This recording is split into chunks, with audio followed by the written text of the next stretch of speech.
Health pioneers present. What is exposure therapy? How it can help treat post-traumatic stress disorder, anxiety and more. If you are new to this channel, hit the subscribe button and turn on the notification bell for more relevant health topics. In many industrialized countries, anxiety is now one of the most common mental health problems facing people of all ages. As it's become more culturally accepted to discuss anxiety and to seek out treatment, various techniques aimed at reducing anxiety symptoms continue to evolve, one of which is called exposure therapy. What kind of technique is exposure therapy? It's a type of behavioral therapy that is intended to help people overcome fears, phobias and compulsions. While ET may be a simple concept, it's not so easy to actually carry out, since it involves exposing oneself to the very things that trigger worry or panic. Still, studies suggest that with some patience and commitment, ET can reduce symptoms tied to chronic stress, decrease avoidance of dreaded situations and improve one's quality of life. What is exposure therapy? As the name implies, exposure therapy is a behavioral technique that involves facing your fears and confronting situations or objects that cause you anxiety and distress. The primary goal of exposure therapy is to reduce irrational feelings that someone associates with a stimulus, an object or situation. This can include both external stimuli, including feared objects, animals like snakes, activities like flying, etc., or internal stimuli, such as feared thoughts and uncomfortable physical sensations. Exposure is the opposite of avoidance, which is what people usually do when they fear certain things. As the American Psychological Association explains, although avoidance might help reduce feelings of fear in the short term, over the long term it can make the fear become even worse. The exposure to the feared objects, activities or situations in a safe environment helps reduce fear and decrease avoidance. In place of fear, new reactions to a fear-producing stimulus, such as calmness or neutrality, are learned through repeated exposure. This makes exposure therapy a form of desensitization, which refers to having diminished emotional responsiveness to something negative after being repeatedly exposed to it. Related, classical conditioning, how it works plus potential benefits. Types, varieties and techniques below are some of the most common variations of exposure therapy, as well as specific techniques used by psychologists in ET sessions. Prolonged exposure therapy. The type of ET most often used to help treat symptoms of post-traumatic stress disorder, which is a condition characterized by unwanted thoughts, disturbing nightmares, feelings of hopelessness, depression and hypervigilance following trauma. PET is based on the principle of associative learning theory, which states, according to Psychology Today, that when two things appear together the brain learns to connect or associate them. When a trauma occurs, there are many things in the environment, smells, sights, sounds, that the brain associates with the trauma. When we encounter those things outside of the trauma, the brain expects danger, causing fear and anxiety. Something that makes PET different than other variations of exposure therapy is that it's gradual and involves psychoeducation and cognitive processing, cognitive behavioral therapy. These techniques are used to reframe destructive thought patterns that contribute to ongoing fears. Graduated exposure therapy. This is when a patient is exposed to the least scary object, situation on that person's hierarchical list of fears and then gradually exposed to scarier ones, usually with the help of a therapist. Flooding. This involves being exposed to the most feared object or situation abruptly, which can be anxiety-inducing but also effective within a short period of time. This is often used to treat specific phobias and is sometimes called total immersion exposure. Exposure and response prevention is often used to treat obsessive-compulsive disorder. This technique involves provoking the patient's obsessions and then having them resist engaging in the normal ritual or compulsions. Self-exposure therapy. This is done without guidance from a therapist. It involves gradually or abruptly repeatedly going into feared situations until you feel less anxious. You may want to start by list your fears in order from least to most scary, or by identifying a specific goal related to your fear and then listing the steps needed to achieve that goal.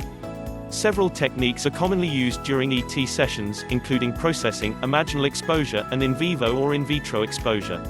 Processing refers to exploring thoughts and feelings. Imaginal exposure involves discussing traumatic events that happened in the past but not actually facing the situation, object in person. In vivo exposure involves facing a fear, in real life, as opposed to only imaging it.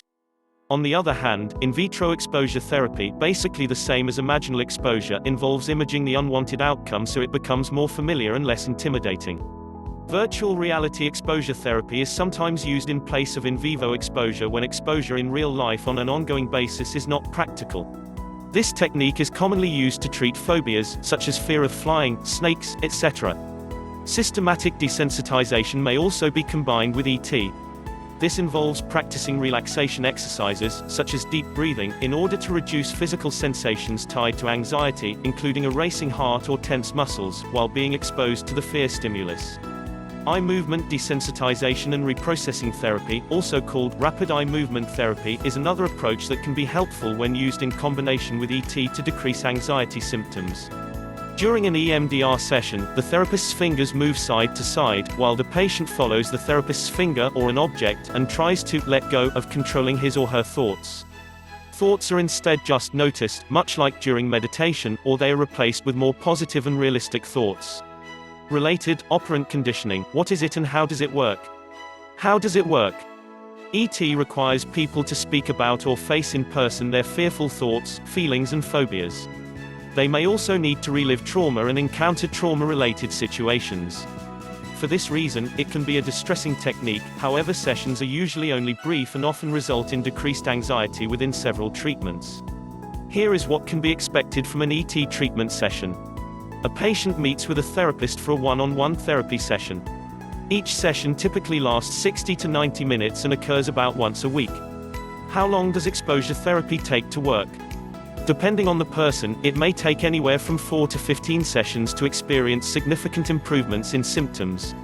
In addition to utilizing the techniques explained above, a patient's therapist may encourage the patient to make a list of things he or she avoids due to anxiety or write down her or his fears, worries and experiences with past traumatic experience, then read them out loud. This is also called narrative exposure therapy. Fears might also be ranked in terms of least scary to most scary, put into an exposure hierarchy. Health benefits. Who can benefit from exposure therapy? This technique seems to be most appropriate for anyone who experiences these conditions. Ongoing anxiety and stress, especially about specific objects or situations. Many experts feel that based on available research, exposure-based therapy should be considered the first-line treatment for a variety of anxiety disorders, including generalized anxiety disorder. Phobia disorders, defined as an unreasoning fear to a non-dangerous thing or situation. Post-traumatic stress disorder, which is anxiety and unwarranted fear due to traumatic events and/or witnessing something disturbing. ET is considered by many therapists to be the gold standard for PTSD related to combat and military-related trauma. Obsessive-compulsive disorder. Panic disorders. Social anxiety disorder. Here's more about the specific ways that exposure therapy can benefit people with the above conditions. 1. Decreased anxiety and stress due to habituation. Surveys suggest that individuals with traumatic histories often express a preference for exposure therapy over other treatment methods, even though it can be a frightening technique to get started with. The more that someone is exposed to a feared object without anything bad happening, the more comfortable that person will gradually become with facing the fear more often. This is known as habituation, in which responses to feared objects and situations decrease as they become more familiar. Studies show that habituation seems to be especially helpful for people with PTSD. It's been found that exposure-based therapy is associated with improved symptomatic and functional outcomes for patients with PTSD and that it can help those suffering to resume day-to-day activities.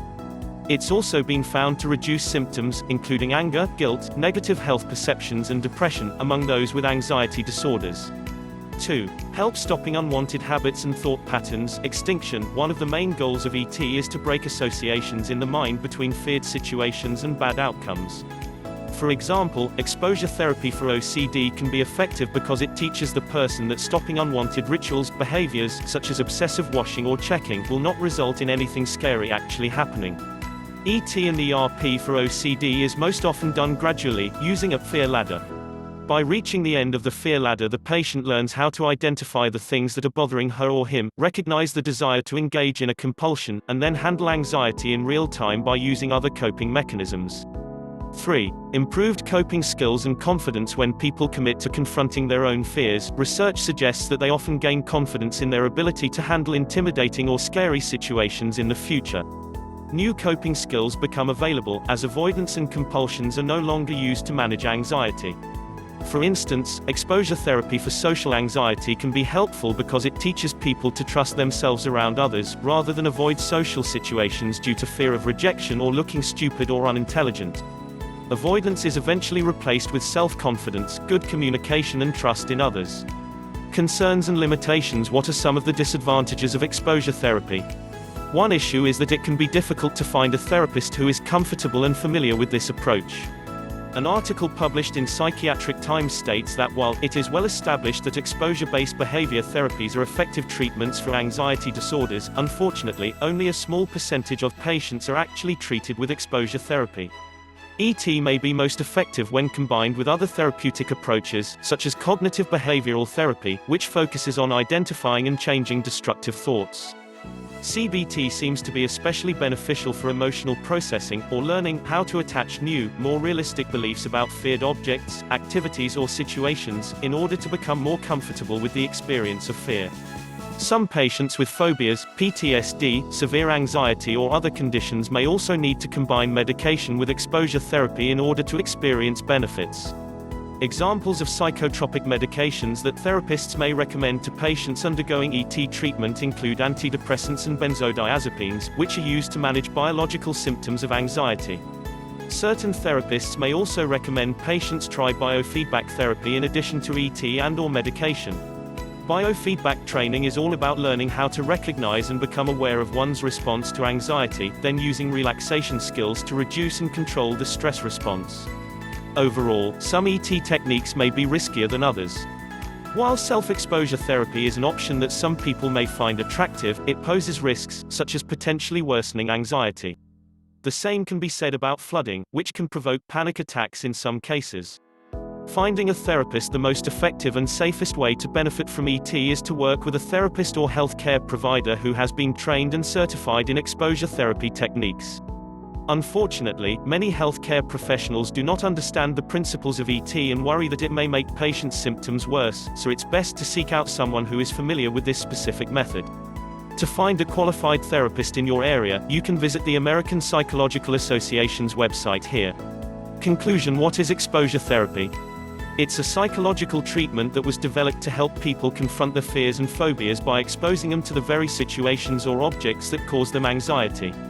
Some of the uses for exposure therapy include treating conditions like PTSD, OCD, phobias, panic attacks and symptoms of generalized anxiety. Research studies have found that ET benefits can include reducing chronic stress and anxiety, stopping unwanted compulsions and habits, improving coping skills and self-confidence, and improving relationships and communication with others. Thanks for watching. Please like and share this video for more.